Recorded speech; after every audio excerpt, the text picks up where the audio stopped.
반갑습니다.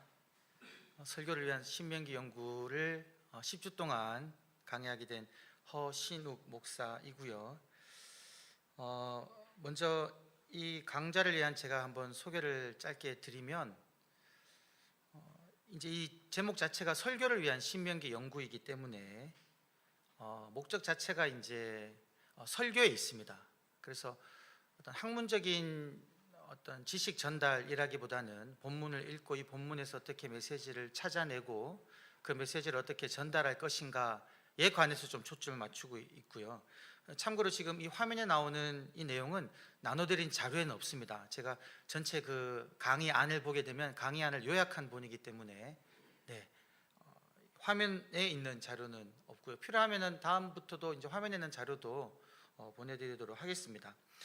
그래서 일단 여기서 이제 설교를 위한 신명기 연구라는 것을 좀 주목해 주셨으면 좋겠고요. 그래서 이 본문을 볼 때 저희가 10주 동안 이제 10번의 강의로 사실 신명기 전체를 다 보긴 어렵지 않습니까? 그러나 10번의 강의 동안 저희가 신명기 내용을 살펴볼 때에 제가 이제 목표하는 바로는 한 10번의 중요한 메시지가 나오고 참석하시는 모든 분들이 그것을 얻고 가면은 좋지 않을까라는 그런 생각을 하고 있고요. 그래서 초점을 어디에 두고 있냐면 우선 이 본문을 좀 자세한 읽기를 할 것입니다. 10주 동안 신명기 34장 전체를 다 보지는 못하겠지만 중요하다고 생각되는 그 특정 본문에 들어가면 좀 본문을 자세하게 읽을 거고요. 그리고 이제 두 번째는 어디에 초점을 두냐면 이 신명기의 구조에 초점을 둡니다. 왜냐하면 제가 이제 그 전공이 그 신명기 법전을 수사학적으로 읽는 것으로 논문을 썼는데요. 그 수사학의 핵심이 뭐냐면 구조가 내용을 전달한다. 구조를 잘 살피면 내용, 메시지를 발견할 수 있다라는 것이 이제 그 수사 비평학자 중에 필립 스트리블이라는 학자의 이야기인데요. 저는 이제 실제적으로 신명기를 읽으면서 연구하면서 구조에 집중했을 때 메시지가 선명하게 드러나는 것을 좀 경험하게 되어서 이번에도 이 신명기 연구를 할 때 구조에 좀 초점을 두고자 합니다. 그리고 이제 세 번째는 이 신명기 연구를 할 때 설교이다 보니까 저희가 어디에 초점을 둘 거냐면 이 신학적 읽기에 초점을 둘 겁니다. 신학적 읽기. 그러면 이 신학적 읽기가 무엇인가에 관해서 우리가 한번 짧게 살펴보면 좋을 것 같은데요.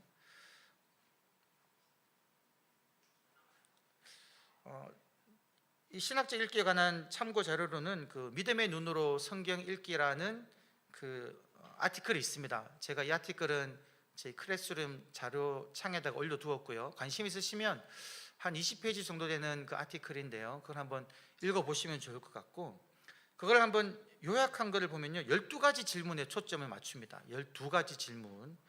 참고로 이 믿음의 눈으로 성경 읽기 질문들에 관한 자료는 지금 핸드아웃으로 나가 있습니다. 보시면 첫 번째 질문은 무엇이냐면, 우리가 이 신명기 본문을 읽을 때 이 본문은 어떤 규범적 가르침을 주는가? 어떤 규범적 가르침을 주는가? 예를 들면은 우상을 섬기지 마라, 내 하나님 여호와만 섬기라, 이런 규범적 가르침, 본문에서 그거를 발견하는 거죠. 두 번째는 본문을 통해서 나에게 하시는 말씀은 무엇인가? 우리가 보통 성경 말씀을 묵상할 때 이 질문을 던지는데, 우리가 신학적 관점으로 본문을 읽을 때 던지는 질문 중에 하나가 또 이 질문입니다. 본문을 통해서 나에게 하시는 말씀이 무엇인가? 그리고 세 번째는 사건 서술의 당시 역사적 배경은 무엇인가? 네 번째는 본문이 속한 좀 더 큰 단락에서, 그리고 신명기 전체의 단락에서 지금 내가 읽고 있는 이 특정 본문은 어떤 역할을 하는가, 이 질문에 초점을 맞출 거예요. 그리고 네 번째는 신명기를 관통하는 이 통일된 주제는 무엇인가. 저는 이번 10강의 중에 이번 이 신명기 연구의 제목이 순종 그 아름다운 길이라고 제목을 지었습니다. 그래서 어떻게 보면 저는 지금 이 신명기를 관통하는 통일된 주제를 무엇으로 보고 있냐면 순종으로 보는 거죠. 그러니까 순종의 관점으로 이 신명기를 읽어보고자 하는 겁니다. 그리고 여섯 번째는 본문은 하나의 증언으로서 무엇을 가리키고 보여주는가, 어떤 이 초점을 향해서 나아가고 있는가, 이 질문을 던지는 거죠. 그리고 그 다음에 중요한 질문이 무엇이냐면, 현재 이 본문이 가리키고 있는, 본문과 연결지어 읽을 수 있는 신약의 사건은 무엇인가, 이 질문도 우리가 신학적 읽기를 할 때는 반드시 던져야 하는 질문입니다. 다음 주에 우리가 할 그 십계명을 보게 되면요, 십계명을 제대로 해석하고 그 십계명에 나타나는 신학적 의미를 제대로 밝히기 위해서는 산상수훈에 나타난 예수님께서 그 십계명을 어떻게 해석했는지에 관해서도 한번 연결해서 보아야 된다는 거죠. 그래서 신학적 읽기를 할 때는 본문과 연결지어 읽을 수 있는 신약의 사건을 반드시 이제 살펴봐야 된다는 거고요. 그 다음에는 본문에서 기독교 해석 전통이 강조하고 주목하는 부분도 한번 살펴보면 좋고, 그리고 저는 이 부분이 참 중요하다 싶은데요, 전통적 해석과는 다르게 이때까지 우리가 신명기를 읽어오면서 주변으로부터 들었던 그런 전통적 해석과는 다르게 내가 신명기를 읽었을 때에 새롭게 알게 되고 새롭게 발견한 의미들이 무엇인가, 이 질문을 던지면서 우리가 신명기를 봐야 된다는 거죠. 그리고 이제 마지막은 본문에서 성령은 무엇을 조명하시고 어떤 부분을 보게 하시는가, 이것이 신학적 관점으로 본문을 읽을 때 아주 중요한 부분입니다. 성경은 하나님의 말씀이기에 성령의 조명을 통하지 않고서는 그 참된 의미를 찾을 수가 없다는 것이죠. 그래서 성령은 무엇을 조명하시는지, 그리고 나로 하여금 어떤 걸 보게 하시는지에 관한 질문을 던지면서 봐야 된다는 거죠. 이렇게 우리가 이제 신명기를 볼 때 이번 10강의 중에 이 신명기 연기는 설교에 초점을 두고 있고, 그것을 위해서 본문의 자세한 읽기와 구조에 초점을 두면서 메시지를 발견하고 신학적 읽기를 통해서 신학적 메시지를 찾아가는 그러한 10주간의 여정을 할 것입니다. 저는 개인적으로 이것을 이제 준비하면서요, 저도 이제 신명기를 참 좋아하는 책 중에 하나였고, 저를 소개 잠깐 하게 되면 저희 이 신명기에 좀 초점을 둔 저의 이제 과거 역사들이 있습니다. 한번 제가 이제 말씀을 드리면, 저의 학위 논문 자체가 좀 전에 말씀드렸던 것처럼 이제 신명기 법전의 수사학적 읽기로 2012년도에 에모리 대학에서 박사학위를 받았고요. 한 7년, 4년, 한 11년, 12년 정도 제가 전임 사역을 하고 있었는데, 그 전임 사역을 하면서 이제 저는 전임 사역과 동시에 또 매 학기마다 여러 신학교에서 한두 과목씩 강의를 했었습니다. 그래서 저의 관점 자체는요, 이 학문적 관점과 함께 목회적 관점을 같이 가지고 있습니다. 그래서 이 성경을 읽을 때 어떻게 하면 이 학문적 지식을 바탕으로 본문을 바르게 읽어서 목회에 도움이 되는 메시지를 얻고, 그 메시지를 가지고 성도들에게 설교를 할까, 성경 공부를 강의하고 가르칠까, 이런 데 초점 맞춰져 있고요. 그 중에 신명기에 관한 연구가 제가 좀 이렇게 많이 하게 되었는데, 그걸 짧게 소개해 드리고자 하는데요. 첫 번째는 이 원전을 이제 좀 여러 번 읽었는데, 제가 이걸 한번 가지고 나와 봤습니다. 제가 신대원 시절에 이 신명기를 원전으로 읽으려고 책으로 이렇게 만들었어요. 2002년도인데 그 만든 책을 가지고 뭐 석사 때부터 이 책을 들고 미국까지 가서 공부하고 다시 들고 와서 지금도 신명기를 볼 때는 이 원전을 이걸 이제 이렇게 열면서 살펴보고 있고요. 그래서 제가 이제 원전을 뭐 수업을 하기도 했고 강의도 했고, 신명기 전체 읽기, 그리고 2013년부터 2015년도까지는 그 현재 지금 신약과 시편은요, 성서공회에서 새 한글 성경이 나왔습니다. 지금 구약도 진행 중에 있고 거의 이제 편집 단계에 있는데, 2013년부터 2015년도까지 새 한글 성서 번역 신명기를 제가 이제 기초 번역자로 번역을 했었고요. 그리고 이제 신명기 주석은 에모리 대학교에서 이제 신학 과정에서 강의를 한번 했었고, 한국에 돌아와서 신대원에서도 신대원 이제 주석 강의를 했었습니다. 그래서 2학기 정도 강의를 했었고요. 그리고 교회에서도 이제 신명기 강좌를 성도님들을 대상으로 한 12강의 정도를 이제 해왔었고요. 그리고 이제 신명기로 설교를 제가 몇 번 했나 한번 찾아보니까 많이 하지 않았더라고요. 강의는 많이 하고 원전을 많이 읽었는데 의외로 설교는 신명기 본문으로 뭐 전체 강의 설교는 하지 않았습니다. 강의는 했지만, 찾아보니까 한 이렇게 뭐 5장, 6장, 10장, 15장, 16장, 28장, 30장, 31장, 34장 정도로 해서 한 9회 정도 설교를 이제 했는데요.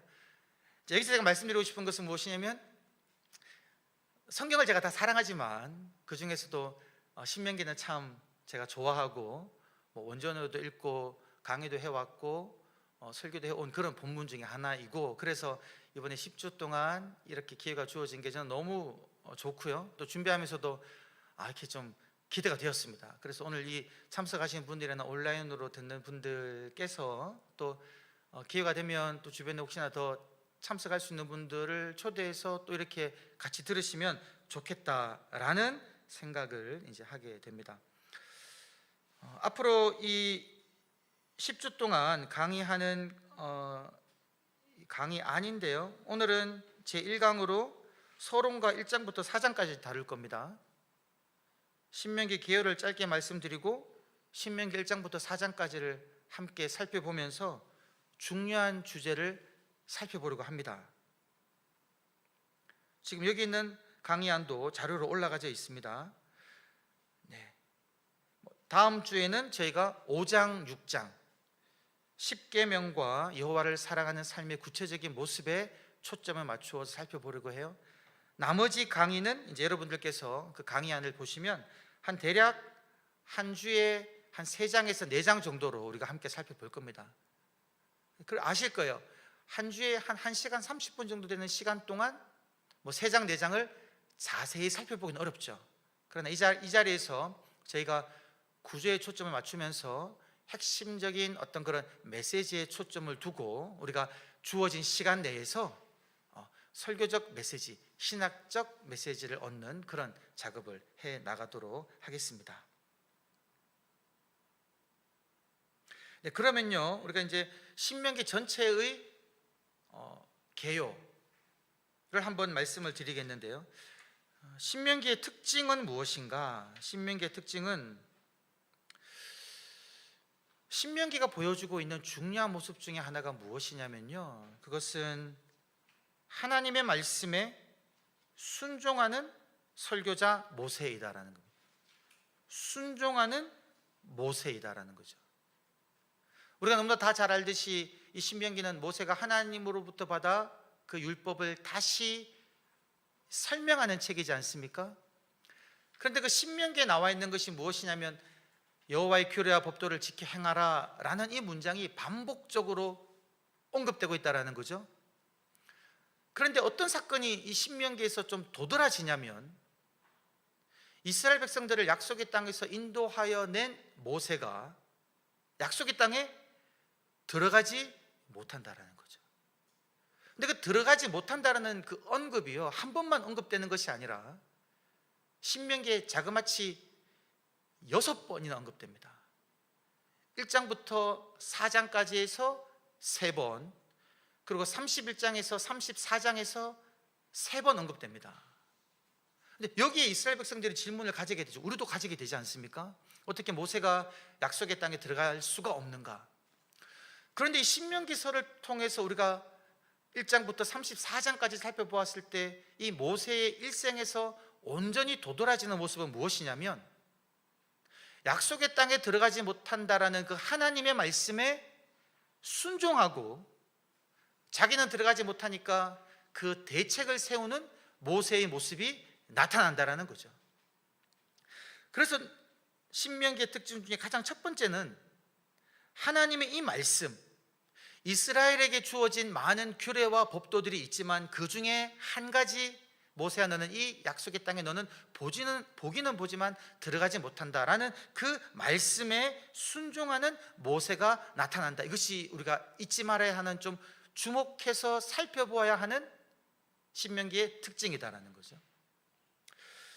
두 번째는 어떤 특징이 있냐면 이 설교로서의 신명기이다라는 거예요. 설교로서의 신명기. 여러분 이 이야기도 아마 많이 들어보셨을 거예요. 신명기는 뭐 모세의 설교인데 모세의 첫 번째 설교, 두 번째 설교, 세 번째 설교다 이렇게 이제 나누지 않습니까? 때로는 세 번째 설교라고 보기도 하고 설교가 4개 있다라고도 이야기하는데 모세의 설교라는 거죠. 근데 여러분 신명기에서 주어지는 그 어떤 형식이 어떠냐면요, 하나님께서 모세에게 말씀하시고 모세는 하나님께서 말씀하신 그대로 이스라엘 백성들에게 전한다라는 이러한 형식이 신명기에 나와 있습니다. 듣고 전하는 거죠. 이 이제 설교의 특징이다라는 겁니다.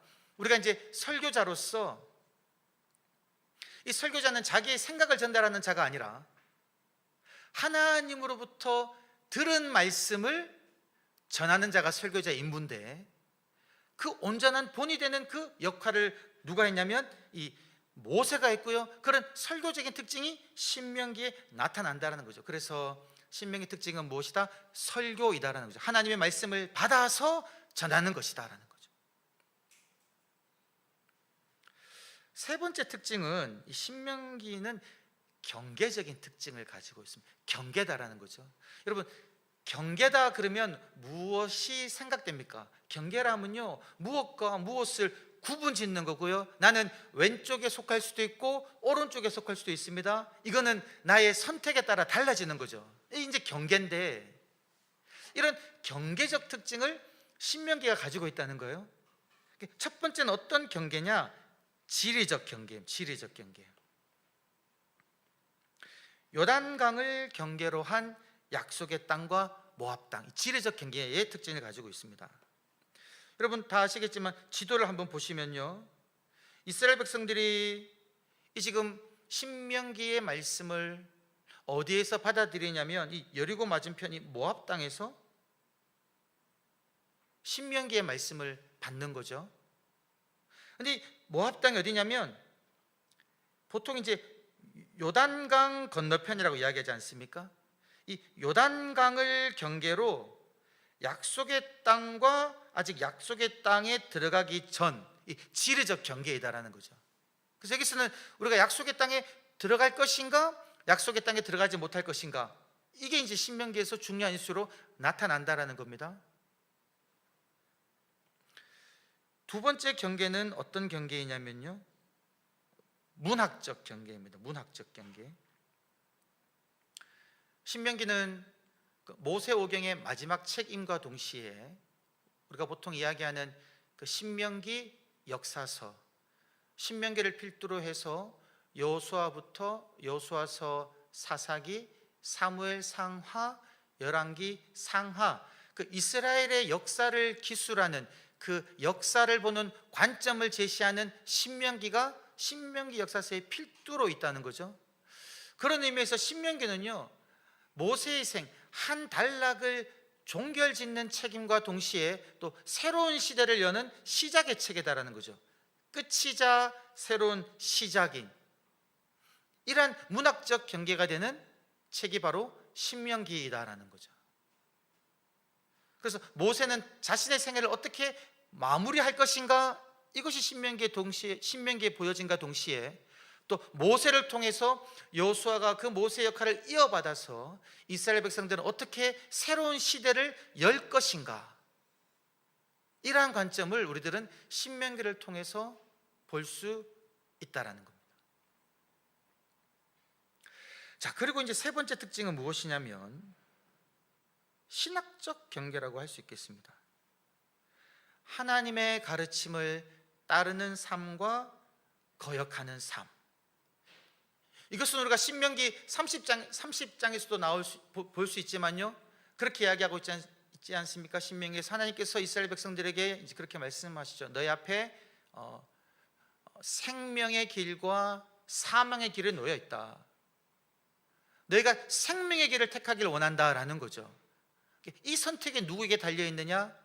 이스라엘 백성에게 달려 있다라는 겁니다. 신학적 경계에 놓여 있다라는 거죠.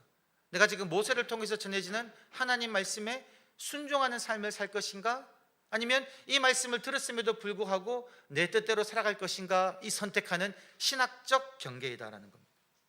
그래서 이런 경계적 특징을 우리가 이제 신명기에서 볼 수가 있다라는 겁니다. 그 다음에 제가 한번 살펴보기를 원하는 거는요, 이 신명기의 구조입니다. 구조.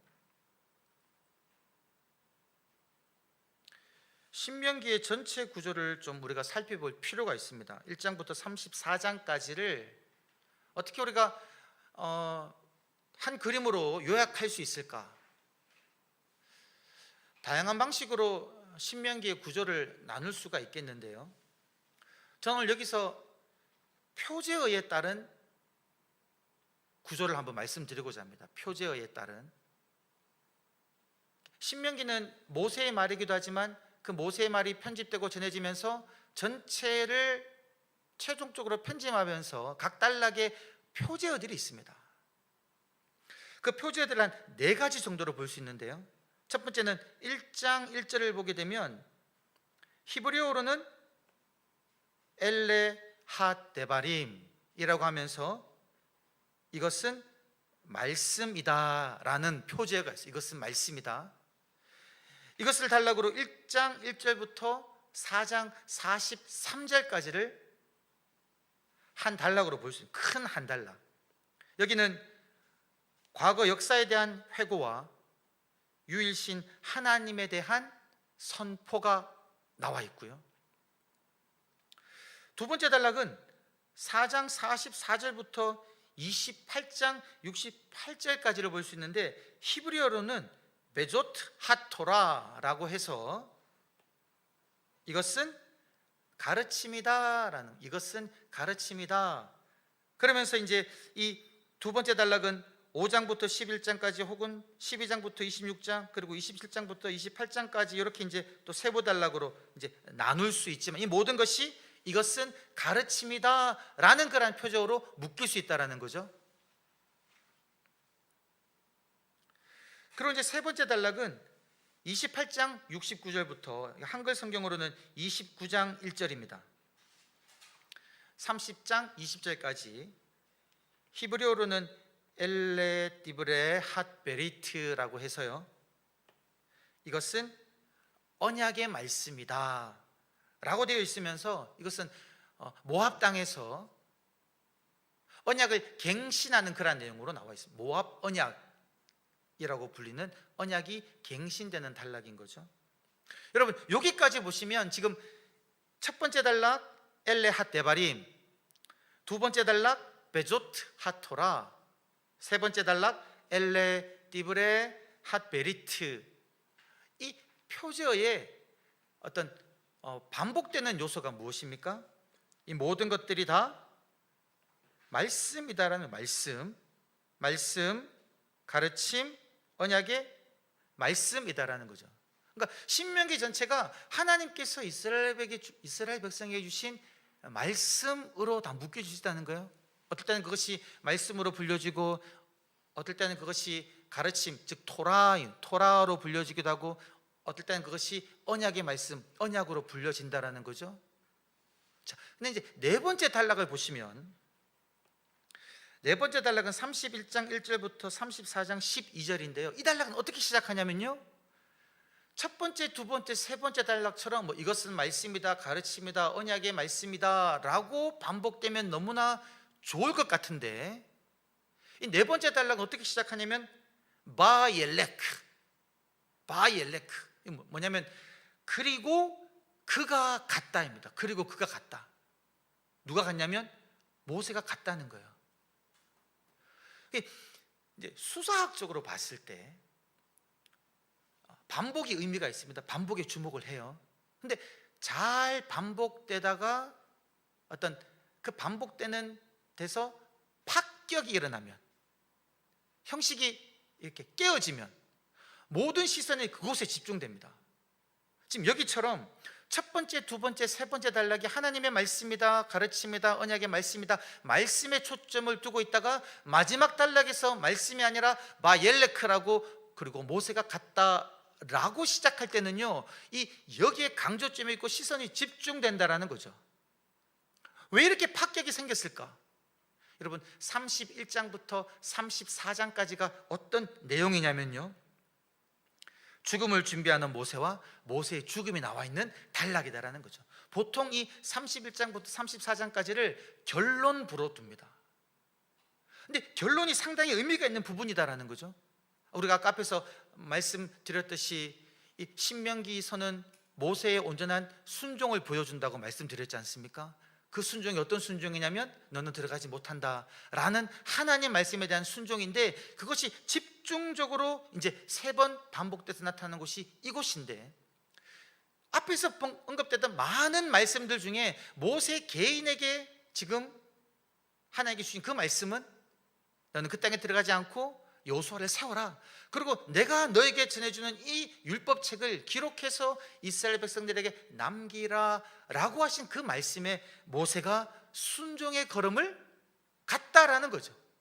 물론 이 히브리 원문에서 모세가 순종의 걸음을 갔다라고 말하지 않습니다. 그냥 모세가 갔어요. 근데 갔는데 무슨 일을 하러 가냐면 여호수아를 세우고요, 율법을 기록해서 그 제사장들에게 주고요, 그리고 그들이 이 율법을 기억할 수 있도록 노래를 기록해서 줍니다. 그리고 모세는 하나님의 말씀을 따라 34장에서 죽는다라는 거죠. 이 마지막 딸에게 보여주는 것이 무엇이냐? 말씀을 순종하는 모세의 모습을 보여준다는 거죠. 왜 제가 이렇게 신명기의 전체 구조를 이렇게 좀 시간을 내서 이렇게 이야기했냐면요, 이 전체 구조가 지금 무엇을 보여주고 있습니까? 아까 앞에서 말씀드렸던 지금 우리가 전체 구조를 통해 살펴보는 이 신명기의 핵심 메시지, 하나님의 말씀에 순종하는 모세의 모습을 이 구조가 보여주고 있다는 거죠. 네.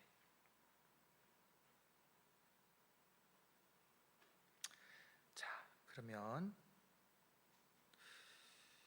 저희가 이 신명기서의 이 저자와 청중에 관해서 조금 살펴보도록 하겠는데요. 이 저자와 청중에 관해서는요, 제가 작성한 논문, 미간행 논문에서 그 저자와 청중에 관련된 부분을 제가 따로 뽑아가지고 자료실에 올려놓았습니다. 그래서 여러분들께서 관심이 있으시고 기회가 되시면 이 신명기 법전 혹은 신명기의 이 저자와 청중이 어떻게 되는지에 관한 자세한 글들을 한 20페이지 정도 되는 내용이거든요. 한번 읽어보시면 참고가 되실 것 같습니다. 이것은 좀 간략하게만 소개해 드리려고 하는데요, 먼저 이 신명기서의 저자를 누구로 보느냐? 우리는 전통적으로 이제 모세 저작서를 이야기하죠. 예수님께서도 이제 모세의 글이라고 언급해서 창세기부터 신명기까지 이제 모세의 저작으로 보고 있습니다. 근데 이제 우리가 좀 의구심을 가지는 부분은 무엇이냐면, 아까 말씀드렸듯이 34장 같은 경우에, 그리고 27장 같은 경우에 신명기 전체가 모세가 직접 이스라엘 백성들에게 말하는 1인칭 화법으로 대부분이 되어 있지만, 그 표제어들도 있고, 그리고 모세를 3인칭으로 언급하는 부분이 있다라는 거죠. 그리고 34장에서 이제 모세의 죽음에 대한 기록이 있다는 거죠. 근데 이거를 누가 기록했을까? 이런 입장에서는 모세가 이 모든 것들을 직접 본인이 기록했다라고 받아들이기는 좀 어려운 점이 있다라는 거죠. 그런 것을 고려했을 때 이 모세 저작설이라는 것이 어떤 의미가 있겠느냐라는 겁니다. 저는 어떻게 생각하냐면, 이제 출발은 모세가 하나님께 받은 그 말씀을 듣고 구두로 전승하기도 하고, 그것이 기록된 단편적인 어떤 부분들이 있었겠죠. 그런 것들이 전승되어 오면서 전승받아 온 이들이 개인이건 혹은 집단이, 공동체가 그것을 기록하고 들은 것들을 기록하고 전해주면서 편집되어서 오늘날 우리에게 전해지는 이 신명기가 되었다고 볼 수 있다는 거죠. 그리고 이제 그 당시 옛날 고대 운동에는 이 모세, 이 저자의 이름을 모세라고 할 때는 나의 모든 어떤 그런 오늘날로 말하면 크레딧이잖아요. 저작권, 이거를 누구에게 돌리냐면 이 모세에게 돌린다, 이런 의미라는 거죠. 그랬을 때 이제 학자들에게 의해 제시된 이 신명기를, 그렇다면 후대에 편집한 이들은 누군가? 모세로부터 이어지는 그 전성을 잘 보존하고 잘 받아서 그것을 오늘날의 모습같이 편집한 그 편집군들은 누군가? 라는 데 대한 학자 의견을 보면 대략 4가지 의견이 있습니다. 4가지 의견이 있는데, 그 집단들을 보면 폰나트 같은 경우에는요, 유대 레위 계열의 제사장 집단으로 보고요, 어니스트 니콜슨이라는 사람은 북이스라엘의 예언자 집단으로 보기도 합니다. 그리고 세 번째 모세 바인펠트는요, 왕궁 서기관 집단으로 보기도 해요. 그리고 마지막 레슬리 호프는, 이건 좀 덜 알려진 입장인데, 성읍 장로들로 보기도 한다는 겁니다. 여러분, 이들의 의견을 다 살펴보면 재미난 것을 발견하는데, 여러분 신명기를 읽어보면요, 지금 이 제사장들, 레위 계열의 제사장들, 그리고 예언자들, 그리고 서기관들, 그리고 성읍 장로들이 이스라엘의 지도자 계층으로 등장한다라는 거죠. 이 네 가지 입장이 다 신명기의 본문적 증거들을 가지고 있습니다. 지지받고 있는 입장이 있다라는 거죠. 그런데 제가 학예 논문에서 무엇이라고 이야기했냐면, 이들의 의견이 때로는 제사장, 서기관, 예언자, 성읍 장로들로 볼 수도 있지만, 그 모든 신명기의 편집의 그 크레딧을 한 집단에만 두기는 어렵다라는 거죠. 그래서는 이 당시 이스라엘 집단의 지도층 계층, 제사장과 서기관과 예언자들과 그리고 성읍 장로들이 모두 종합적으로 역할을 해서 오늘날의 신명기가 이루어지는 것으로 보는 어떤 그런 종합적 입장이 더 설득력이 있지 않는가라고 이제 생각을 하고 있습니다. 모든 어떤 이런 집단들이 역할을 했다라는 거죠. 그래서 제사장 전승도 들어오고, 예언자 전승도 들어오고, 서기관 전승도 들어오고, 장로들이 유지하고 전달한 전승들도 이 신명기에 포함되어 있다라는 겁니다. 저는 이것이 상당히 의미가 있는 것이 무엇이냐면요, 이게 하나님이 일하시는 방식이다라고 생각합니다. 특정 한 집단이 모든 것들을 책임질 수가 없다라는 거죠. 각자 주어진 집단의 장점과 특징들이 녹아들어 가지고 오늘날의 신명기를 이루는 것으로 보는 것이, 사실 그것이 오늘 교회 현장에서도 적용할 수 있는 그런 적용점이 있다라는 겁니다. 이건 이제 우리가 1장 본문에 들어가서 이러한 특징을 다시 한번 좀 더 살펴보도록 하겠습니다. 자, 그 다음에 이제 청중들은요, 아마 여러분들 다 아실 것 같아요. 신명기의 청중은 누구냐? 1차적으로는 출애굽 2세대겠죠. 모압 땅에 모여가지고 약속의 땅에 들어가는 것을 앞두고 있는 이들, 우리가 저 땅에 들어갈 것인데 어떻게 하면 저 땅을 차지하고 저 땅에서 우리가 오래 거주할 수 있을까라는 고민을 모세가 하면서 그가 하나님으로부터 받았던 그 말씀을 지금 출애굽 제2세대들에게 전하고 있다는 거죠. 그래서 1차적으로 청중은 모압 평야에 모여서 모세의 말씀을 듣는 출애굽 제2세대들이다라는 겁니다. 두 번째 청중은 또 언제 있냐면, 우리가 이제 신명기 역사서를 공부하다 보면 신명기 이 역사서가 언제 편집된 것으로 보냐면 요시야 시대 때 편집이 이루어졌다라고 보는 학자들의 의견이 있습니다. 그래서 이제 두 번째 청중 집단은 누구냐면, 요시야 왕 시대 때 살고 있는 유다 사람들과 그리고 북이스라엘이 멸망하고 난 다음에 유다 땅에 내려온 유민들이다라는 거죠. 그들이 처한 상황은 어떤 상황이냐면, 그 역사적 정황 속에서 나라의 미래를 보니까요, 북이스라엘은 망했죠. 그리고 이 남유다도 이제는 아수르 그리고 바벨론에 의하여 이 나라가 쇠퇴해가고 있는 상황 속에서 어떻게 하면 이 나라를 다시금 하나님의 말씀을 따른 나라로 이렇게 이끌 수 있을까, 이런 관점으로 하나님 말씀을 듣는 청중, 그런 청중이 있고요, 그들에게는 이 신명기 말씀을 그런 입장으로 받아들여졌다는 거죠. 그 다음에 이제 세 번째 청중은 누구냐면, 이 포로기 시대 때 이미 나라는 멸망해서 바벨론 땅에 살고 있는 이들에게 이 신명기 말씀이 들려졌을 때, 그들이 들을 때는 나라가 왜 멸망했는지, 다시 우리가 약속의 땅으로 돌아가기 위해서는 우리가 어떻게 해야 되는지를 전해주는 하나님 말씀으로 들렸다라는 거죠. 그래서 우리는 통상 이 세 청중을 염두에 두면서 신명기 말씀을 볼 수 있을 것 같습니다. 좀 더 자세한 내용은 제가 자료실에 올려드린 영어로 되어 있긴 하지만 그 신명기 법전의 저자와 청중에 관련한 내용들 한번 보시면 좋을 것 같습니다. 그 다음에 우리가 서론적으로 한번 살펴볼 내용은 이제 신명기 신학인데요, 신명기 신학을 보통 이야기할 때 그 인과응보의 신학이라고 말을 이야기하고 있습니다. 인과응보의 신학 많이 들어보셨잖아요. 뭐 순종하면 복을 받고 불순종하면 뭐 이렇게 저주를 받고, 인과응보, 원인과 결과가 있다.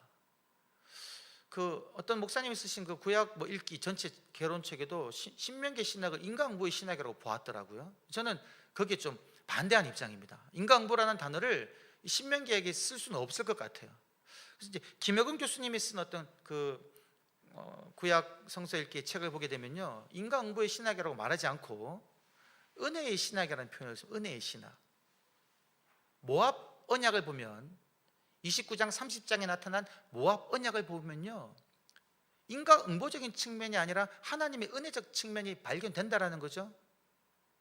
그러면서 우리가 신명기를 보면 우리가 잊지 말아야 되는 것이 무엇이냐면요, 하나님은 분명히 이스라엘 백성들에게 그들이 지켜야 할 율법을 주었지만, 그리고 이 율법을 따를 때 너희들이 삶에 복이 있다라고 분명히 말씀하셨지만, 우리가 교회 현장에서 이미 많은 목사님들이 설교했듯이 무엇을 전제로 하고 있냐면, 나는 너희를 애굽 땅 종되었던 곳에서 인도하여 낸 너희 하나님 여호와다 라는 이 전제가 신명기 율법이 주어지기 전에 이미 있다라는 거죠. 오늘 이 신약 시대로 적용시키면 예수 그리스도로 말미암아 구원받은 하나님의 백성이다라는 겁니다. 하나님의 백성이 어떻게 살아야 하는지를 보여주는 그런 말씀들이 또 신약에 있듯이, 신명기서는요, 약속의 땅에 애굽 땅에서 구원받고 약속의 땅으로 나아가는 구원을 경험한 이스라엘 백성들이, 하나님의 은혜적 선택을 받은 이스라엘 백성들이 어떻게 살아야 할지를 보여주는 책이기 때문에 저는 그렇게 한번 이름을 지어 보았습니다. 인과응보의 신학이 아니라 은혜 받은 이들이 선택하는 순종의 신학이다. 이렇게 순종의 신학이다. 여기서 말하는 순종은요, 복을 받기 위해 하는 순종이 아니라, 내가 죽지 않기 위해 하는 순종이 아니라, 구원받은 하나님의 백성으로서 여호와 하나님만을 한 하나님으로 고백하면서 그분을 사랑하기 때문에 내가 하나님의 말씀을 지키는, 순종하는 그러한 신학이 나와 있는 책이다라는 거죠. 모세가 보여준 순종의 모습도 그러한 모습이었다라는 사실입니다. 마지막으로 우리 서론에서 마지막으로 이제 모세와 예수의 관계인데요, 여러분 신명기에서는 이 모세와 예수의 관계를 발견할 수가 있습니다. 먼저 예수의 그림자로서의 모세죠. 여러분, 모세의 순종, 약속의 땅에 들어가지 못한다라는 그 하나님의 말씀에 죽기까지 순종한 모세의 모습, 우리가 이 표현 자체를 신약 어디에서 발견할 수 있습니까? 빌립보서 2장에 나와 있는 것처럼 예수가 하나님과 근본 하나님과 본체시나 동등됨을 취할 것으로 여기지 아니하시고 죽기까지 복종하셨다라는 예수님의 모습, 이 모세와 그대로 매치된다라는 거죠. 그래서 예수의 그림자로서의 모세이고요. 그리고 두 번째는, 모세는 하나님의 말씀을 전했습니다. 하나님께서 말씀하신 그대로 전했고요. 예수님도요, 요한복음 보게 되면 내가 내 말을 하는 것이 아니요 아버지께서 들은 말을 한다 그랬거든요. 그리고 예수님 당신은 그 자체가 육신 되신 말씀이지 않습니까? 이런 면에서 모세는 또 예수 그리스도와 이렇게 유비가 되고 예수님을 지칭하는 이제 그림자이다.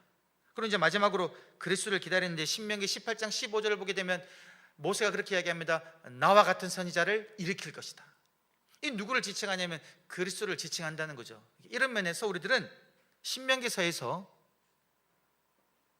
예수님의 그림자를 볼 수 있고, 모세는 그의 삶을 통해서 온전히 순종하는, 그리고 하나님의 말씀을 증거하는 그런 삶을 살아감으로써 이제 예수님을 이제 보여주는 그런 역할을 하고 있다라는 걸 우리가 한번 볼 수가 있겠습니다.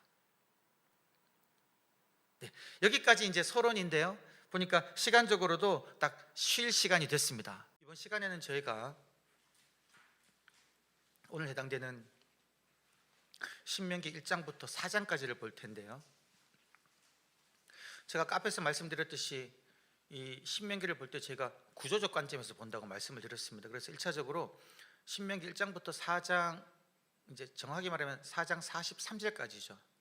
이게 그 첫 번째 단락에 해당되는 겁니다. 이것은 말씀입니다. 엘레핫 데바림. 그 단락인데 이 1장부터 4장 43절까지가 크게 두 단락으로 나뉩니다. 첫 번째 단락은 1장부터 3장까지예요. 그러면 제가 나눠드린 자료들 중에 그 전체 구조가 나와 있는 자료가 있습니다. 전체 구조라면 1장부터 3장까지 아마 한 장짜리로 나눠드린 자료가 있을 텐데요. 신명기 1장부터 3장까지 전체 구조를 이제 한눈에 보이는 자료, 그걸 옆에다 두시고 잠시 잠깐 이 신명기 1장 전체의 어떤 개요를 말씀을 드리면요, 이 단락은 무엇을 말하는 단락이냐면 주권자 하나님에 대한 순종을 말하는 단락이다라고 이야기할 수 있겠습니다. 1장부터 3장까지가 이러한 주제는 무엇을 통해서 드러나냐면요, 이제 구조를 살펴보고 그 구조에 따른 내용을 보면 명확하게 드러나는데, 첫 번째로 모든 일을 결정하시는 분은 여호와 하나님이다라는 거죠. 1장부터 3장까지 나타나는 게 모든 일을 결정하는 분은 여호와 하나님이다. 그러면 그 예로 무엇을 결정하는 하나님으로 나타나느냐? 무엇을 결정하는 하나님으로 나타나느냐?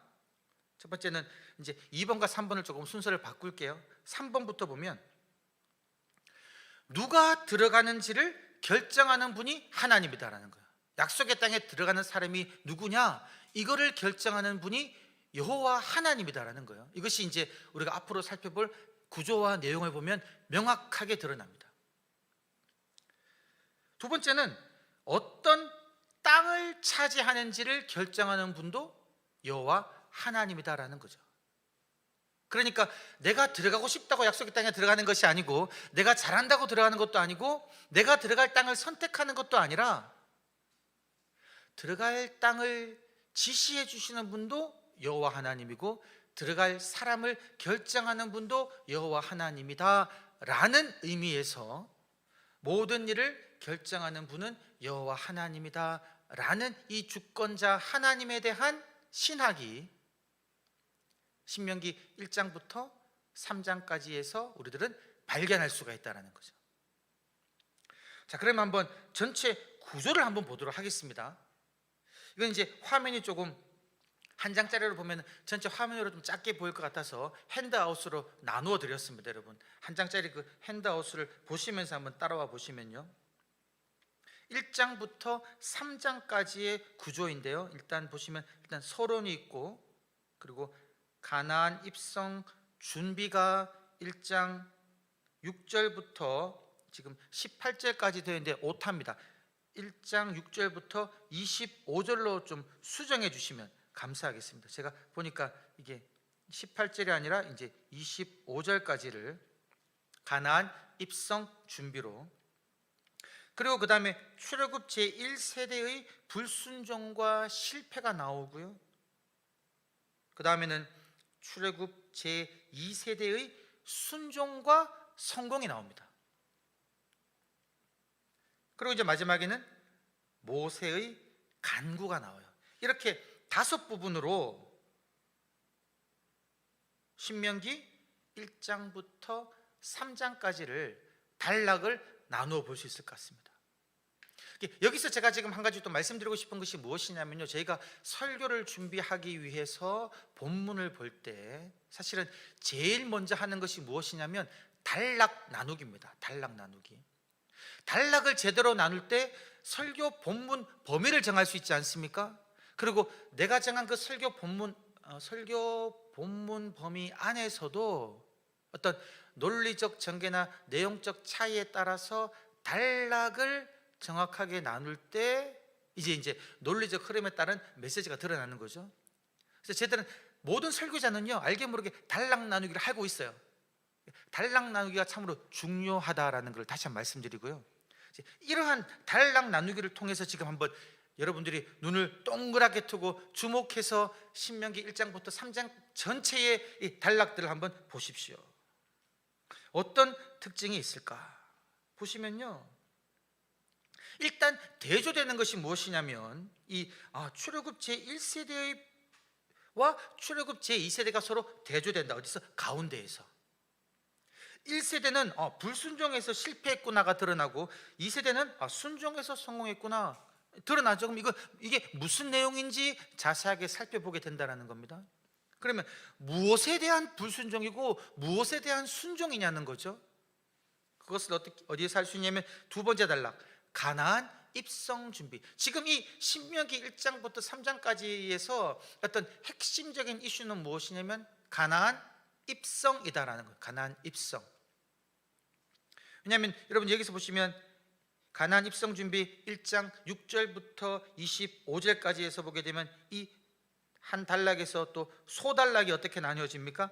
제일 먼저 나오는 것이 이제 진군 명령이거든요. 올라가라. 그다음에 이제 BC 지도자와 재판관을 임명하고 정탐꾼 파송하는 것은 올라가기 위한 준비를 하는 거죠. 지금 이스라엘 백성들의 당면 과제는 약속의 땅으로 올라가는 겁니다. 그런데 이제 그 다음 단락에서 1세대는 우리가 다 잘 알듯이 민수기 13, 14장에서 나온 장면이잖아요. 이스라엘 출애굽 제1세대는 올라가서 차지하라는 하나님 말씀에 올라가기를 원치 아니하고 여호와의 명령을 거역했다라고 나옵니다. 이 단락에서는 불순종했죠. 근데 중요한 또 대조가 이 출애굽 제1세대의 불순종과 실패를 말하는 이 단락 가운데 또 나오는데요, 올라가라고 말씀하실 때는 이스라엘 백성들은 올라가기를 원치 아니하고 여호와의 명령을 거역했습니다. 올라가지 못하겠다. 그에 따른 하나님의 심판의 말씀이 그들에게 들려졌을 때에 이제 이스라엘 백성들이 무엇이라고 이야기하냐면요, 그때 하나님은 무엇이라고 말씀하냐면 올라가지 말아라고 이제 이야기했는데, 새로운 명령이 주어졌는데 그때 이스라엘 백성들은 아닙니다, 우리가 올라가겠습니다라고 이야기하는 거예요. 이 단락에서 이 대조를 통해 또 보여주는 것은 무엇이냐면 올라가는 것이 중요한 것이 아니라 하나님의 말씀에 순종하는 것이 중요하다는 걸 알 수 있다는 거죠. 올라가라고 말씀하실 때 올라가야지, 올라가지 말라고 할 때 올라가는 것은 순종이 아니다는 겁니다. 약속의 땅을 차지하는 것이 중요한 것이 아니라 하나님 말씀에 순종하는 것이 중요하다는 건데, 그럼 이때 하나님이 말씀하신 명령은 무엇인가? 너는 광야로 돌아가라고 이야기했거든요. 그때 순종은 광야로 돌아가는 거죠. 이것을 이제 이 단락에서 볼 수 있고요. 출애굽 제2세대의 순종은 이제 세세하게 살펴보면 나오는데, 이제 다른 민족에게 주어진 땅들이 있다, 너희 민족에게 이 차지해야 될 땅이 있다, 하나님이 이제 결정해 주는 것으로 이렇게 나누어집니다. 자, 그럼 이제 세부 단락으로 가서 자세하게 살펴보고요.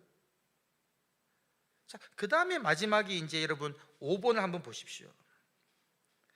제 1세대와 2세대의 차이를 대조하고 난 다음에, 그리고 지금 당면 이슈는 가나안 입성이라는 것이 나타나 있는 상황에 모세가 간구하는데, 이 모세의 간구의 내용이 무엇입니까? 구하옵나니 나를 건너가게 하옵소서라는 이제 간구를 한다는 거죠. 이때 하나님 하신 말씀이 너는 건너지 못할 것이다. 지금 당면 과제가 약속의 땅에 올라가는 것이어서 모세도 그 당면 과제에 부응하기 위하여 나도 올라가겠습니다라고 말하는 것으로 볼 수 있는 그런 구조지 않습니까? 근데 이때 하나님께서는 이 마지막 단락에서 모세의 간구에 대해요 무엇이라고 말씀하시냐면 너는 건너지 못할 것이다. 어쩌면 이 서론에서요 다시 한번 강조해서 보여주는 것은 무엇이냐면, 모세가 순종해야 하는 하나님의 말씀은 너는 건너지 못해. 이유가 납득되지 않아요. 민수기의 이유와 신명기의 이유는 다릅니다. 신명기에서도 이제 모세는 너희 죄 때문에 내가 들어가지 못한다라고 이야기하고 있는데, 그 납득되지 않는 이유에 대해서 하나님은 지금 너는 건너지 못한다라는 그 말씀만 하고 계시는데, 그 말씀에 대해서 이제 모세가 어떻게 할 것인가 라는 질문이 우리 이 신명기를 읽고 있는 독자의 머리에 사라지지 않는 거죠. 이것이 이 아까 우리 출애굽 제1세대의 불순종과 실패를 말하는 이 부분에서도 우리는 나타날 수 있습니다. 올라가지 마라, 하나님이 이스라엘 백성들에게 이제 다시 말씀하셨을 때, 이스라엘 백성들이 아니 아까는 올라가라면서요, 그 말을 붙잡고 올라가는 것은 불순종의 행동을 했다라는 거죠. 이제 모세는 어떻게 할 거냐, 모세는 이제 어떻게 할 거냐는 그런 어떤 질문이 이 1장부터 3장 이 단락에서 발견할 수 있다는 거죠. 이것이 여러분 이 그냥 구조만 보고서도요, 신명기 1장부터 3장까지 전체 단락을 나누고 이 단락의 구조만 보고서도 지금 메시지의 핵심은 무엇인가를 우리는 발견할 수 있다는 거죠. 자, 여기까지가 우리 신명기 1장부터 이제 3장까지 구조를 통해서 본 신명기의 메시지이고요.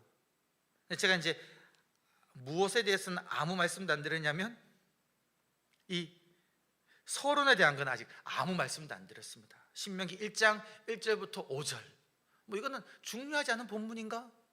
그냥 이건 넘어가도 되는 본문인가? 아닙니다. 모든 책의 처음은 너무나도 중요합니다. 그래서 이제 제가 신명기 1장 1절부터 5절을요 조금 더 자세하게 살펴보려고 합니다. 여러분, 제가 지금 이 새로운 자료, 이 한 장짜리로 여러분 가로로 되어 있는 핸드아웃을 나눠드렸습니다. 왼쪽은 한글, 오른쪽은 히브리어. 오른쪽에 히브리어가 있다고 해서 두려워하거나 놀라지 마십시오. 그냥 위치적으로 한번 비교해 보시면 됩니다.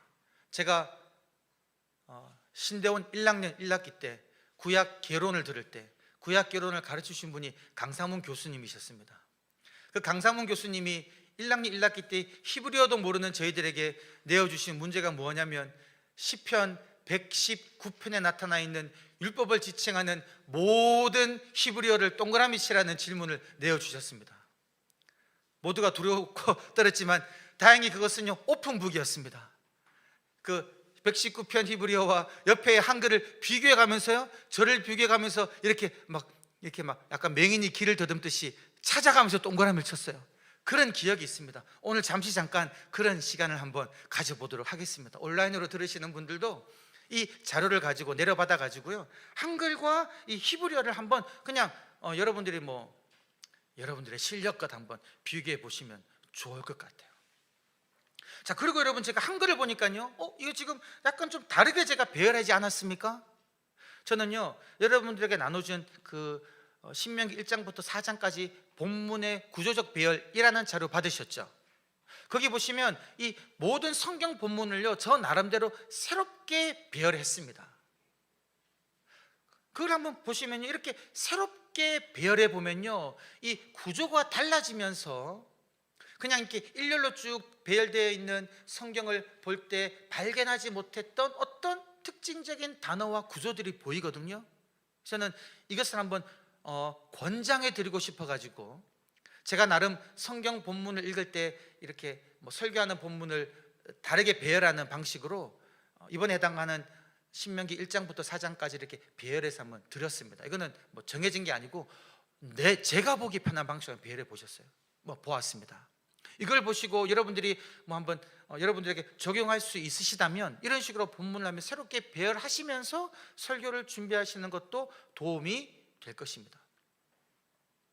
보는 관점을 달리하면요 보이지 않는 것이 보인다라는 거죠. 시간이 없기 때문에 세세한 제 일상적인 이야기들은 하지 않도록 하겠습니다. 자, 그러면 한번 여러분 서론 1장 1절부터 5절까지를 한번 보시면요 첫 번째 단락의 표제어가 엘레하 데바림이라고 말씀을 드렸습니다. 엘레하 데바림, 바로 이겁니다. 신명기에 가장 먼저 등장하는 것. 참고로 신명기는 히브리어는 오른쪽에서 왼쪽으로 읽는 거죠. 그래서 엘레 핫데바림, 이것은 말씀들이다. 이것이 이제 한글로 어떻게 번역되냐면 이는 말씀이니라. 그러니까 한글 번역에서는요, 이 히브리어의 어순이 그대로 드러나지 않는다라는 거죠. 엘레 핫데바림, 이는 말씀이다 라는 건데, 이는 말씀이다. 이와 비슷한 어구가 어디에 또 등장하냐면 여러분 3절에 등장합니다. 3절을 보시면, 아이고 이게 지금 렉이 걸려서 눈이 어지러우시죠? 화면을 보지 마십시오 여러분. 자, 나누던 핸드아웃을 보십시오. 3절을 보시면 디베르 모세라고, 모세가 말했다라는 게 등장합니다. 그 다음에 또 한 번 더 등장하는데 5절을 보시면요, 5절을 보시면 모세가 율법을 설명하기 시작했더라, 이제 이렇게 이야기하고 있습니다. 지금 이 짧은 서론에요,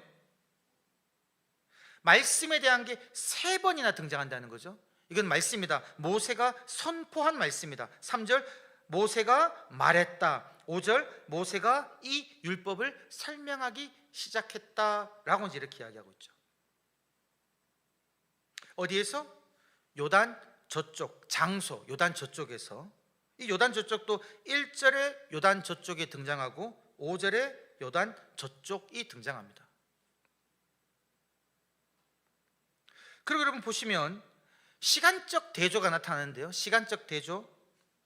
2절을 보시면 호렙산에서 세일산을 지나 가데스 바네아까지 10하룻길이었다. 10하룻길이었다.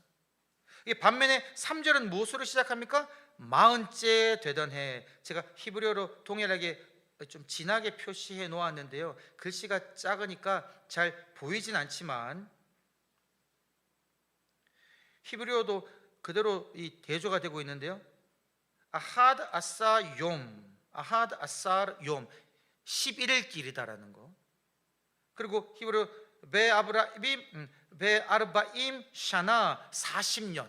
지금 시간적으로요 11일이 있고 40년이 있다라는 거죠. 시간적 대조가 등장합니다. 여러분 이 대조는 아마 여러분들께서도 이 부분은 성경 보시면서 또 많이 들어보셨을 것 같아요. 무엇이 11일 길입니까? 호렙산, 신의 산 언약이 맺어진 호렙산에서부터 가나안 땅을 정탐했던 가데스 바르네아까지 11일이면 간다라는 거죠. 그래서 제가 구글 맵에서 한번 찾아봤습니다.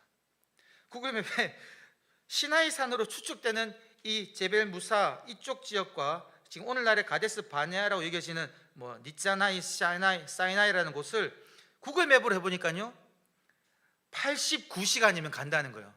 약간 잠 안 자고 가도 한 3, 4일인데 그 당시 걸음으로는 많은 회중이 가면 한 11일 정도 걸린다라고 볼 수 있겠죠. 이 정도 길이라는 거예요.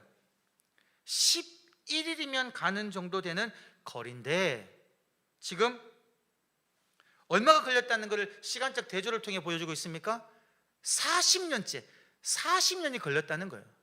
그래서 여기서 우리가 볼 수 있는 대조는 무엇이냐면, 그냥 일반적으로 걸으면 11일 길, 순종의 길을 걸었으면 11일이면 끝날 길을 지금 40년 동안 너희가 돌아왔다라는 것을 우리들은 여기서 알 수 있다라는 거죠.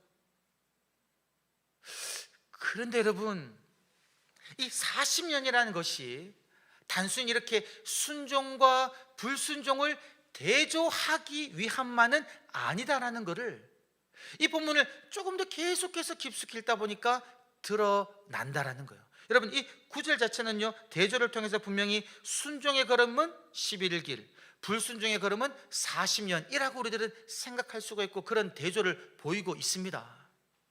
그런데 여러분들께서 한번 신명기를 쭉 읽다 보면요 40년이라는 것을 그냥 어구 검색을 통해서 검색만 한번 해보십시오.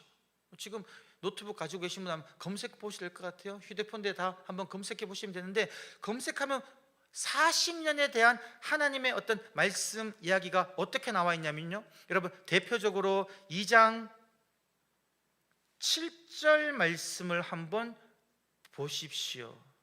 2장 7절 말씀을 보면요, 그 2장 7절에 40년이란 단어가 등장하는데, 그 40년이라는 말을 어떻게 표현하냐면요, 놀라운 표현이 등장합니다. 네 하나님 여호와께서 이 40년 동안을 너와 함께 하셨으므로 내게 부족함이 없었느니라. 2장 7절은 그렇게 시작합니다. 네 하나님 여호와께서 네가 하는 모든 일에 내게 복을 주시고 이 40년 동안을 너와 함께 하셨으므로 내게 부족함이 없었느니라 라고 말씀하고 계시다라는 거죠. 그러니까 불순종으로 인해서 40년 동안 광야에서 방황하고 오래 걸린 길이었지만, 이러한 불순종의 여정 속에서도요, 무엇이 있었냐면 하나님의 함께 하심과 하나님의 어떤 공급하심이 있었다라고 신명기 본문은 분명하게 이야기하고 있다는 거예요. 여러분 동일하게 8장에도 이제 나중에 가보면 8장에도 그렇게 등장합니다. 우리가 너무나 유명한 구절이지 않습니까? 40년 동안 네 발이 부르트지 않고 네 의복이 헤어지지 않았다라는 그러한 하나님의 공급하심을 이야기하는 그런 말씀이 신명기에 있다라는 거죠. 저는 여러분 여기서 이 신명기가 강조하고 있는 놀라운 하나님의 은혜에 대해서 좀 이렇게 묵상하게 되는 것 같아요.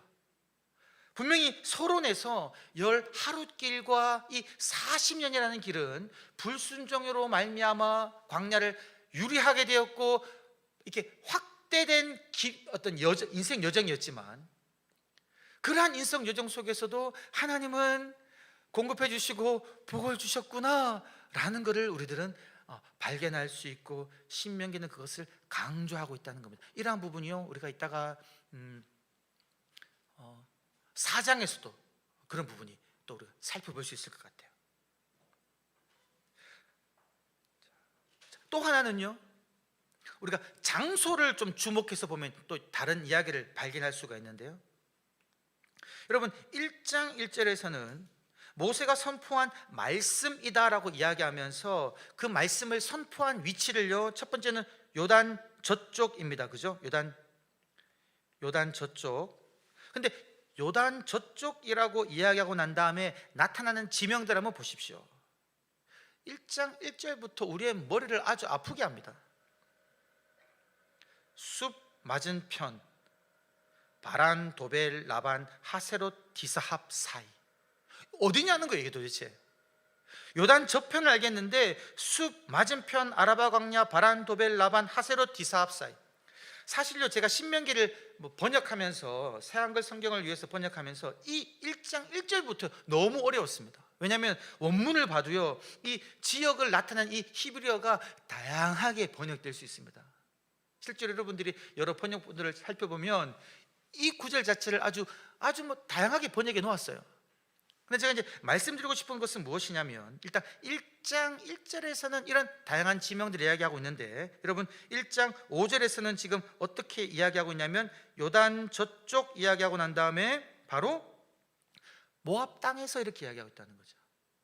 요단 저쪽 모압 땅에서. 그럼 1장 1절의 이 장소와 1장 5절의 이 모압 땅은 같은 장소인가 다른 장소인가 궁금하지 않습니까? 저만 궁금합니까? 저 되게 궁금하더라고요.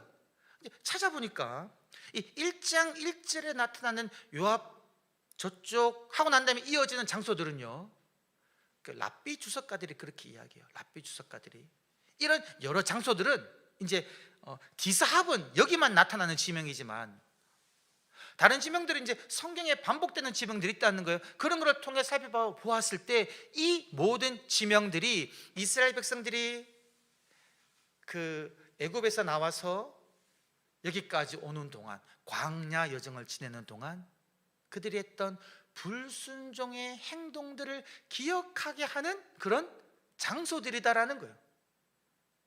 먹을 것이 없어 불평하고, 그리고 미리암 같은 경우에 모세의 권위에 도전하면서 하나님이 당신에게만 말했습니까? 뭐 이런 이야기들.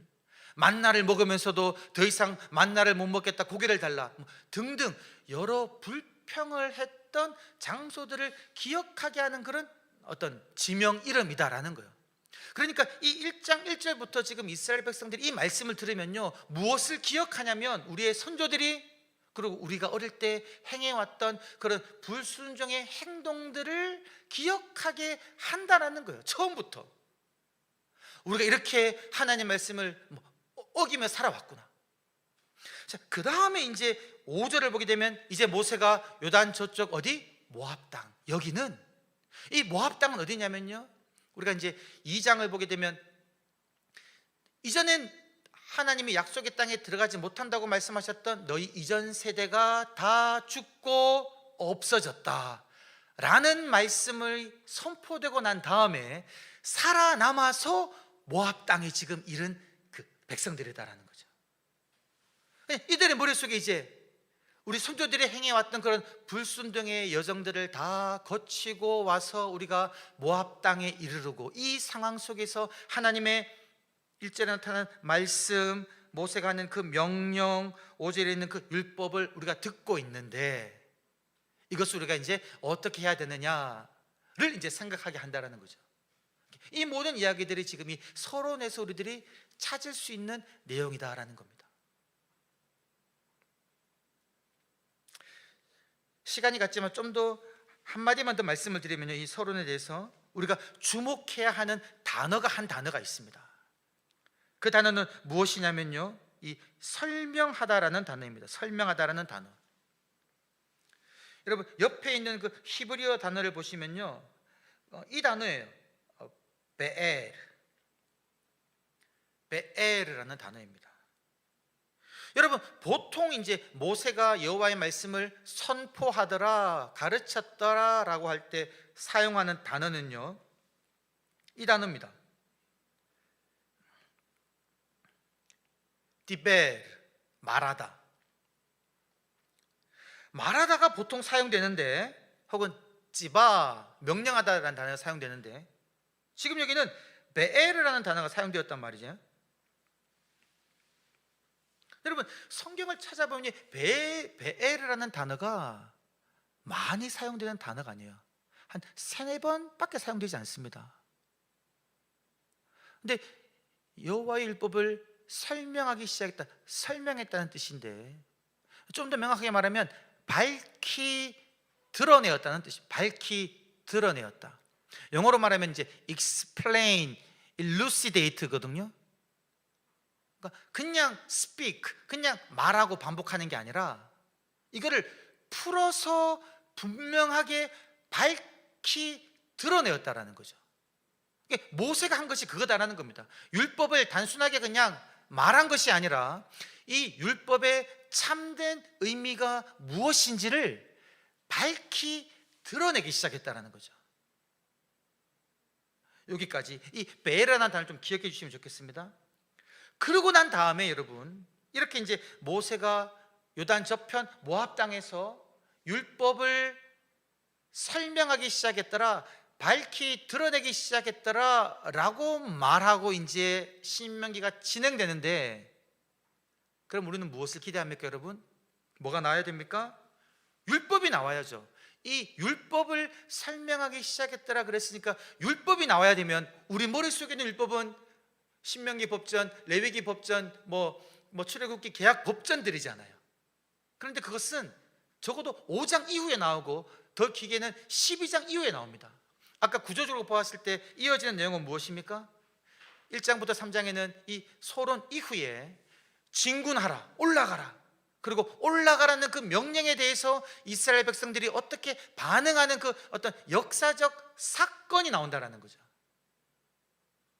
무엇을 말하고 있냐면, 율법이 무엇을 통해 밝히 드러나고 그 의미가 설명되어지냐면 삶의 모습을 통해서 설명되어진다는 거예요. 삶의 모습을 통해서.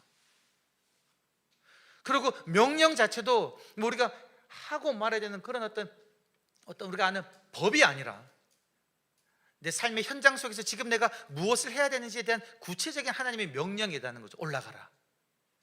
이것이 율법을 이제 설명하는 것이다라는 겁니다. 그래 보면 여러분, 예수님도요, 율법을 설명할 때 이제 산상수훈 가보면 옛 사람들에게 이렇게 말했지만 너에게 이렇게 말한다라고 하면 다 이야기를 말씀합니다.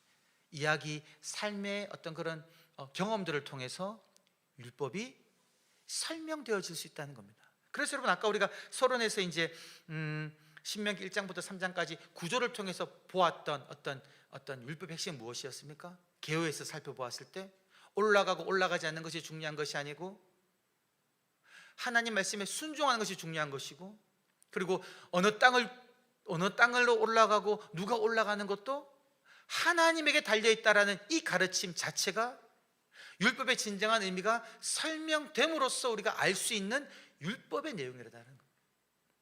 그런 걸 우리가 이제 이 1장 5절을 통해서 살펴볼 수 있을 것 같습니다. 네. 자, 그다음에 이제 좀 빨리 좀 넘어가도록 하겠습니다. 여러분, 1장 6절부터 이제 25절이다라고 말씀을 드렸는데요. 이제 가나안 입성 준비를 들어가 보면 제일 먼저 나오는 것이 이제 진군 명령입니다. 진군 명령 6장 6절부터 8절까지. 그들과 그들의 후손에게 주리란 땅이 너희 앞에 있으니 들어가서 차지하라. 8절에 들어가서 차지하라라고 있는데, 제가 여기에 핸드아웃에 넣는데 이 화면을 보시면 8절을 제가 지금 히브리어를 제가 직역을 해 보았습니다. 구조가 드러날 수 있도록. 왜냐하면 이 지금 8절이요, 한글 번역이 이 지금 원문이 강조되고 있는 강조가 온전히 드러나지 않아요. 원문을 보게 되면 이렇게 처음부터 나옵니다. 8절은 보라 내가 주었다라고 시작합니다. 보라 내가 주었다. 근데 한글 번역을 보면 이 내가 주었다라는 것이 좀 분명히 드러나지 않아요. 내가 너희에게 주었다. 무엇을? 그 땅을. 그리고 너희는 들어가서 차지하라. 동사가 하나님이 주셨고, 그리고 너희는 들어가서 차지하라. 무엇을? 그 땅을 이제 이렇게 하라. 그리고 그 땅은 어떤 땅이냐? 모세가 설명하죠. 그 땅은 여호와께서 너희 조상들과, 즉 너희의 조상들과 그들의 후손에게 주겠다고 맹세하신 땅이다라는 거죠. 이 땅을 설명하는 거. 핵심은 어디에 있냐면, 포인트는 지금 여기 있습니다. 하나님이 이미 주셨다라는 거죠. 이거 히브리어에서도 과거 시제로 되어 있어요. 완료 시제. 이 땅은 이미 여호와께서 너에게 주셨고, 여호와가 주셨지만 너희가 해야 될 것은 무엇이다? 들어가서 차지해야 된다는 거죠. 하나님의 그 행동에 대해서 인간 또한, 하나님의 백성 또한 행동으로 응답해야 됨을 지금 8절에서 보여주는 거예요. 여러분, 신명기에서요 1장 8절은 정말로 중요한 구절입니다. 많이 묵상할수록 좋을 것 같아요. 왜냐하면 율법을 설명하기 시작하니라 라고 말하고 난 다음에 가장 먼저 주어진 하나님의 그 명령이 1장 8절이거든요. 그리고 그 명령에 나타나는 핵심적인 메시지는 무엇이냐면, 내가 주었으니 그 땅을 너희는 그 땅에 들어가서 차지하라라는 너희의 행동을 촉구하는 하나님의 말씀이다라는 거죠.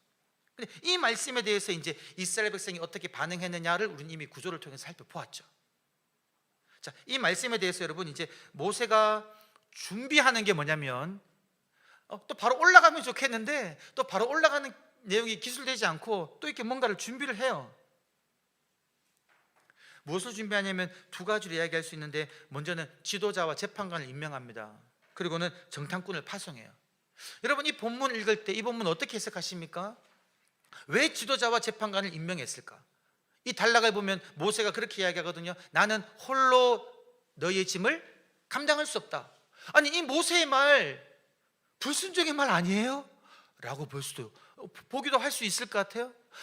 아니, 하나님이 올라가라 그랬으면 모세 올라가야지 왜 나는 홀로 칠 수 없다라고 이야기하고, 더구나 정탐꾼, 이제 모세가 올라가라 그랬는데 이스라엘 백성들이 우리 정탐꾼을 보내어 그 땅을 정탐하고 우리에게 알리게 합시다라고 이야기한단 말이에요. 이걸 어떻게 보겠냐는 겁니다. 저는 이제 결론적으로 말씀드리면 이 두 단락은요, 약속의 땅에 올라가기 위한 준비 과정이고요, 이 준비 과정은 모세와 이스라엘 백성들이 연합해서 준비했음을 우리들은 알 수 있습니다. 이건 저의 본문 읽기예요. 여러분들은 다 알 수 있는데 저는 이 본문을 보면서 여러분, 제가 이 본문을 정말 고민을 많이 했거든요. 옛날부터 구조적으로 살펴보았을 때 이 본문이 약간 파격처럼 보이더라고요. 왜 이 단락이 있지 않아도 될 건데. 근데 그렇게 살펴보다가 보니까 이 단락은요, 지금 약속의 땅에 올라가라는 하나님의 명령에 대해 그 명령을 수행하기 위한 이스라엘 전체의 준비 과정이다라는 겁니다. 누구를 세웁니까? 지도자를 세우는 거죠. 모세 혼자 그 일을 감당할 수 없다는 겁니다. 동력자가 필요하다는 거죠. 거기에 대해서 이스라엘 백성들이 당신의 말씀대로 하는 것이 좋습니다라고 동의를 한 거예요. 그리고 두 번째 단락은 정탐꾼 파송에 대해서는 이번에는 백성들이 제안을 하죠. 우리가 정탐꾼을 보냅시다. 아까 모세가 지도자를 세우자라고 제안한 것처럼 이번에는 백성들이 제안합니다. 거기에 대해서 모세는 어떻게 이야기합니까? 내가 그 말을 좋게 여겼다라는 거죠. 좋다. 즉 지도자들을 세우고 그 땅을 미리 살펴보는 것은 모든 공동체가 동의한 좋은 일이었다는 거죠.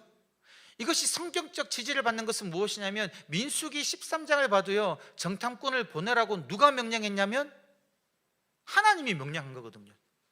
그러니까 하나님이 정탐꾼을 보내라고 하는 그 명령을 어떻게 지금 백성들이 모세와 함께 동의해서 결정한 방식으로 하나님은 말씀하실 수 있다라는 거죠. 어떤 학자들은 그렇게 해석하기도 하더라고요. 어쨌든 이 단락에서는 지금 약속의 땅에 올라가기 위한 준비 과정이다라는 겁니다. 자, 근데 여러분, 갑자기 이제 바뀌어요. 정탐을 잘하고 그 땅이 좋다라고 정탐꾼들이 이야기합니다. 여러분, 우리들이 이 정탐꾼의 이야기들을 잘 알잖아요. 민수기를 보게 되면 정탐꾼들이 어떻게 이야기합니까? 그 땅이 과연 젖과 꿀이 흐르는 땅이고 이것은 그 땅의 실과라 과실이라 보여주는데, 그런데 그 땅은 사람을 삼키는 땅이다, 우리는 그 땅을 차지하지 못한다라고 정탐꾼이 직접 이야기하지 않습니까? 민수기에서는요. 그런데 신명기에서는 여러분, 본문을 한번 보시면요, 제가 나눠드릴 본문을 한번 보십시오. 1장 26절을 한번 보십시오. 1장 26절 보실 때 1장 25절과 한번 비교하면서 보십시오. 제가 나눠드린 그 본문들이 있죠. 1장 25절에서는요, 정탐꾼이 긍정적인 말만 합니다. 우리의 하나님 여호와께서 우리에게 주시는 땅이 좋더라 하였느니라. 그런데 26절을 보면요, 그러나 너희가 올라가기를 원하지 아니하고 너희의 하나님 여호와의 명령을 거역하라. 여기서 너희는 지금 누굽니까? 정탐꾼들이 아니라 이 말씀을 듣고 있는 출애굽 2세대, 즉 이스라엘 백성 전체들이란 말이에요. 그러니까 올라가기를 원치 아니한 이들은요, 정탐꾼으로 한정하는 것이 아니라 정탐꾼의 말을 들은 이스라엘 백성으로 지금 신명기는 강조하고 있다는 겁니다. 그러면 민수기에서 그 정탐꾼의 입에서 나온 그 부정적인 보고는 어떻게 신명기에서 기술되고 있는가 라면요, 28절을 한번 보십시오. 1장 28절을 보시면 이스라엘 백성들이 그렇게 이야기했다는 거예요. 우리가 어디로 가랴? 우리의 형제들이 우리를 낙심하게 하여 말하기를 그 백성은 우리보다 장대하며 그 성읍들은 크고 성곽은 블라블라, 이렇게 되어 있다는 거죠. 누구의 입을 통해서 정탐꾼들의 보고가 지금 신명기에서는 언급되고 있습니까? 백성들의 입을 통해서. 그러니까 이러한 기술의 변경을 통해서 무엇을 강조하고 있냐면 지금 책임 소재가 누구에게 있냐면요, 백성들에게 있다는 거예요. 이걸 강조하고 있는 겁니다. 정탐꾼 자체는, 그리고 지도자들은요, 백성들의 함의에 의하여서 좋게 결정되었지만 이 일이 진행하는 과정에서 정탐꾼들은 그 땅을 보고 부정적 보고를 하였고 그거를 들은 백성들이요 그거를 부정적으로 받아들였다는 거예요. 여러분, 10명의 정탐꾼들은 부정적으로 이야기했지만 2명의 갈렙과 여호수아가 있었지 않습니까? 신명기에 보면 모세도 이스라엘 백성들에게 좋게 권면하거든요.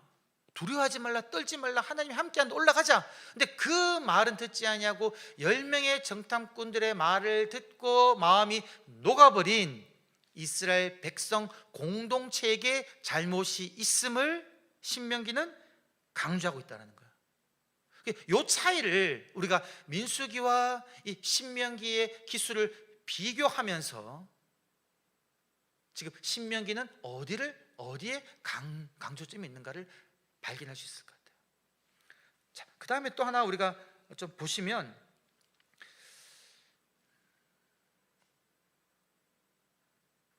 네, 이 부분은 넘어가도록 하겠습니다. 지금 제가 지금 머릿속에 어떤 고민이 있냐면요, 네, 이런까지 얘기할 필요 없겠죠. 좋습니다. 네, 자, 오늘은 4장까지 가야 되는데 4장까지를 네, 이거 한번 보시죠. 지금 이 화면을 한번 보시겠습니다. 자, 화면을 보시면 하나님께서요, 이러한 백성들의 말을 듣고 백성들에게 무엇이라고 말씀하셨냐면 이렇게 말씀하셨습니다. 여러분, 단락을 한번 보시면 34절부터 1장 34절부터 39절을 한번 보시겠습니다. 1장 34절부터 39절까지. 이 부분은 이제 구조적 특징을 발견할 수가 있습니다. 구조적 특징, 그것을 제가 좀 더 잘 드러나게 이렇게 한번 배치해 보았습니다. 하나님의 말씀이에요. 하나님이 그렇게 말씀하십니다. 첫 번째, 악한 세대들. 지금 악한 세대들이라고 하면 이스라엘 백성 전체를 말하는 거예요. 정탐꾼의 말을 듣고 마음이 녹아버린 이들, 그리고 올라가지 않으려고 한 너희들, 들어가지 못해. 동의할 만 하시죠? 두 번째, 갈렙은 들어갈 거야. 왜? 하나님 말씀을 믿었으니. 그 다음 세 번째, 모세는 들어가지 못해. 이게 지금 나와 있는 하나님 말씀이에요. 그 다음에 여호수아는 들어가. 여호수아와 갈렙이 들어간다는 거죠. 여러분, 구조를 한번 보십시오. 들어가지 못하는 사람, 들어가는 사람, 들어가지 못하는 모세, 들어가는 사람, 이렇게 반복적으로 나오고 있지 않습니까? 그 다음에 나타나면 좀 더 자연스러운 것은 구조적으로 보았을 때 누가 언급되면 좋냐면 들어가지 못하는 사람이 언급되면 자연스럽다는 거죠. 배치적으로 보았을 때. 그러니까 갈렙과 여호수아도 같이 언급하면 좋은데 나누어서 언급했잖아요. 갈렙은 들어가고 모세는 들어가지 못하고 여호수아는 들어가고. 자녀들이 언급되는데 자녀들도 여러분 어떻게 보면 이스라엘 공동체 안에 속한 이들이잖아요. 그런데 하나님께서 무엇이라고 말씀하냐면 너희가 들어가지 못하고 죽을 것이다라고 말한 너희의 자녀들은 어떻게 한다고 나와 있냐면 들어갈 거야 라고 하나님은 말씀하셨다는 거죠. 여러분, 구조적으로 파격을 보여주면서 아까 말씀드린 대로 어디를 주목하게 하냐면 이 39절에 주목하게 합니다. 자녀들은 들어간다는 거예요. 이 결정을 누가 하시냐면 하나님이 하신다는 거예요. 그리고 너희의 말이 틀렸음을 하나님이 보여주는 것뿐만이 아니라 동일하게 어떤 이스라엘 공동체 안에 속했지만 너희의 자녀들은 나의 은혜를 입었다라는 걸 이야기하고 있죠. 그리고 또 구조적으로 강조하고 있는 것은 이 가운데 있는 이 모세, 들어가지 못하는 모세가 또 강조되고 있다는 거예요. 제가 지금 오늘 계속해서 반복적으로 약속의 땅에 들어가지 못하는 모세에 관해서 말씀드리고 있습니다. 신명기를 살펴보면 볼수록 어떤 게 드러납니까? 약속의 땅에 들어가지 못하는 모세가 계속해서 반복되어 나오고 있구나를 여기서도 알 수가 있는 거죠. 이제 이 단락이 끝나면 하나님께서는 너희는 방향을 돌려 광야로 들어가라 라고 이제 이렇게 말씀하셨습니다. 자, 그 다음에 이제 출애굽 제2세의 순종과 성공, 이 부분은요 아까 제가 구조에서 다 살펴보았기 때문에 생략해도 될 것 같아요. 다른 민족에게 주어진 땅, 세일 땅, 모압, 암몬 차지하지 못한다. 그러나 헤스보나 시온과 바산왕 옥의 땅은 내가 차지할 수 있어. 점령할 수 있는 땅을 결정하시는 분은 하나님이시다라는 것이 여기에서 나타나고요. 아까 모세의 기도, 하나님의 대답도 제가 말씀을 드렸습니다. 그죠? 구조적으로 보았을 때 모세가 하나님께 나를 들어가게 해달라. 그러나 하나님은 들어가지 못한다. 결정하는 분이 하나님이다라는 것을 강조하고 있다는 거죠. 자, 여기까지 이제 1장부터 3장까지 마치고요. 우리 4장으로 넘어가 보면, 여러분 4장의 핵심적인 거, 여러분 한 장짜리 핸드아웃 있습니다. 4장 구조가 나타나는 그 본문 한번 보십시오. 이 4장의 핵심적인 말은 뭐냐면 여호와의 규례와 법도와 명령을 지키라 라는 이것이 핵심적인 명령이고요. 이곳에서 나타나는 건 여호와는 오직 여호와만이 참 하나님이시다라는 것을 이제 알 수가 있습니다. 자, 여러분 4장에서 우리가 이 규례와 법도를 지켜 행하라는 이 말이 앞으로 신명기에서 반복될 것이지만 특히 4장에서만 보면요, 4장 정확하게 말하면 1절부터 40절까지입니다. 화면 한번 보시겠습니다. 4장 1절부터 40절을 한 단락으로 보면요, 1절과 40절이 인클루시오, 수미 상관법이라고 그러죠. 유사합니다. 1절을 보게 되면 이스라엘아, 이제 내가 너에게 가르치는 규례와 법도를 듣고 준행하라 라고 이야기하고 있고요. 마지막 40절을 보게 되면 오늘 내가 명령하는 여호와의 규례와 명령을 지키라. 약간은 다르지만 하나님의 규례와 법도와 명령을 듣고 지켜 행하라 라는 걸로 요약할 수 있죠. 그리고는 네가 듣고 준행할 때 내가 어떻게 할 것이냐면 그리하면 너희가 살고 그 땅에 들어가서 그것을 얻게 될 것이다 라고 1절에서 이야기하고 있고, 그리고 마지막 40절에서는 지키라, 그리하면 너와 내 후손이 복을 받아 오래 살리라. 어디에서? 그 땅에서. 이 지금 메시지가 신명기 4장 1절부터 40절 처음과 마지막에 반복되고 있으면서 내가 그 땅에서 내가 너에게 명령하는 규례와 법도와 명령을 즉행하고 그리할 때 너희가 들어가서 그 땅을 차지하고 그 땅에서 오래 살 것이다 라고 이스라엘 백성들에게 이야기하고 있다라는 것입니다. 그리고 난 다음에 그러면 여러분 저희들은 그런 질문을 하죠. 하나님께서 모세를 통하여 가르치는 규례와 법도는 무엇일까? 라는 질문을 지금 이 4장 1절부터 40절만 읽었을 때 가지게 됩니다. 여러분 1장부터 3장까지 하나님의 말씀의 핵심은 약속의 땅에 누가 들어가고 어느 땅에 들어갈지를 결정하시는 하나님이었고요, 4장에서는 쭉 보면요 너무나도 논리적으로 아름답게 흘러가고 있습니다. 어떤 규례와 법도를 지켜 행해야 되느냐 쭉 보게 되면 핵심적인 한 가지는 무엇이냐면요, 우상을 만들지 말라라는 명령입니다. 여러분 이것이 또 1장부터 3장까지 해서 서로 딱 이렇게 기둥같이 역할을 하고 있는 것 같아요. 여호와만이 주권자이시니 4장에서 그러니 너희는 여호와의 다른 신을 섬기지 말 뿐더러 나를 어떤 이 땅에 있는 피조물인 그 어떤 우상의 형상으로라도 만들지 말라라는 거죠.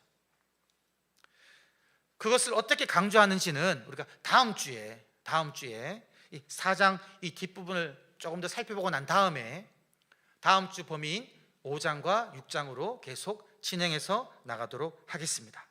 네, 오늘은 여기까지 하도록 하겠습니다. 수고하셨습니다.